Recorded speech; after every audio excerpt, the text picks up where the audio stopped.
लता मंगेशकर जी के जन्मदिन पर उनके बारे में कुछ दिलचस्प बातें। सफलता की राह कभी भी आसान नहीं होती है। लता जी को भी अपना स्थान बनाने में बहुत कठिनाइयों का सामना करना पड़ा।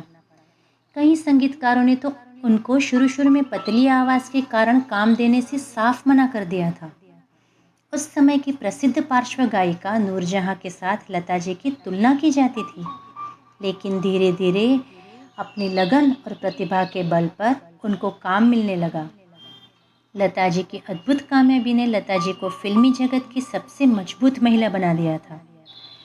लता जी ने 13 साल की उम्र में पहली बार साल 1942 में आई मराठी फिल्म पहली मंगला गौर में गाना गाया। हिंदी फिल्मों में उनकी एंट्री साल 1947 में फिल्म आपकी सेवा के जरिए हुई। उन्होंने अब तक करीब 30,000 से ज़्यादा गाने गाए हैं। भारत सरकार ने लता को पद्म भूषण 1969 और भारत रत्न 2001 से सम्मानित किया। बॉलीवुड में भी उन्हें राष्ट्रीय पुरस्कार, दादा साहेब फाल्के पुरस्कार और फिल्म फेयर जैसे कई अवार्ड से नवाजा गया है। साल 2011 में लता जी ने आखिरी बार सतरंगी पैराशूट गाना गाया था। उसके बाद से वो अब तक सिंगिंग से दूर है। उनके बारे में कुछ और दिलचस्प बातें। लता मंगेशकर का पहला नाम हेमा था, मगर जन्म के 5 साल बाद माता पिता ने इनका नाम लता रख दिया था। लता ने 5 साल की उम्र में संगीत सीखना शुरू किया था। उनके गुरु थे दीनानाथ मंगेशकर। दीनानाथ उनके पिता भी थे। वह अपनी बहनें आशा, उषा और मीना के साथ संगीत सीखा करती थी। जब उनके पिताजी का देहांत हो गया और देहांत के बाद परिवार की सारी जिम्मेदारियां लता मंगेशकर पर आ गई। सबकी जिम्मेदारी खुद पर देख उन्होंने शादी का ख्याल दिमाग से निकाल दिया। जब शादी का ख्याल दिमाग में आता भी तो वो उस पर अमल नहीं करती थी। लता ने 5 साल की छोटी उम्र में पहली बार एक नाटक में अभिनय किया था।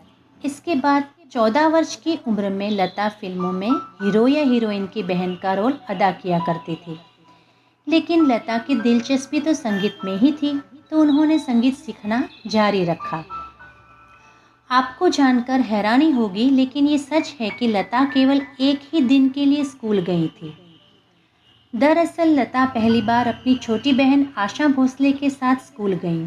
दोनों को देख अध्यापक ने आशा भोसले को स्कूल से निकाल दिया।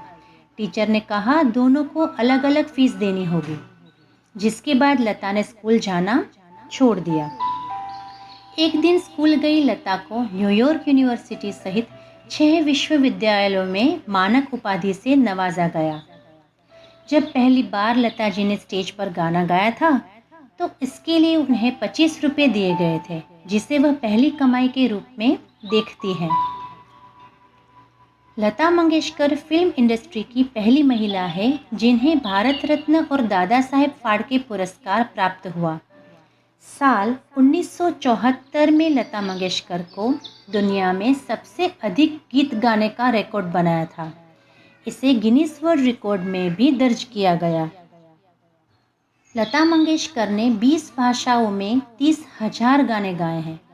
लता ने मोहम्मद रफ़ी के साथ भी बहुत से गाने गाए थे, लेकिन एक वक्त ऐसा भी आया था जब उन्होंने रफ़ी से बातचीत बंद कर दी थी। लता जी जब 33 साल की थी तो किसी ने उन्हें जहर देने की कोशिश की थी। 1962 की बात है। एक सुबह जब वो सोकर उठी तो उन्हें पेट में तेज दर्द था। उल्टियाँ हुईं, जिसमें हरे रंग का पदार्थ था। वो हिलने की हालत में भी नहीं थी। शरीर में तेज दर्द था। डॉक्टर को बुलाया गया। डॉक्टर ने बताया कि जहर दिया गया था। कहा जाता है कि जिस दिन उल्टियाँ हुई उस दिन उनका खानसामा यानी कि कुक नौकरी छोड़ गया। बचे हुए पैसे लिए बगैर वो भाग गया था। लता मंगेशकर को जहर देने के बाद उनकी छोटी बहन उषा मंगेशकर ने घर की रसोई का काम अपने हाथों में ले लिया था। है ना दिलचस्प बातें। दोस्तों, संघर्ष के बगैर कुछ भी नहीं होता। कोई भी इंसान को ले लीजिए, लेकिन कठिनाइयों का सामना हर किसी को करना पड़ता है। Wish you a very happy birthday to Lata Mangeshkar ji.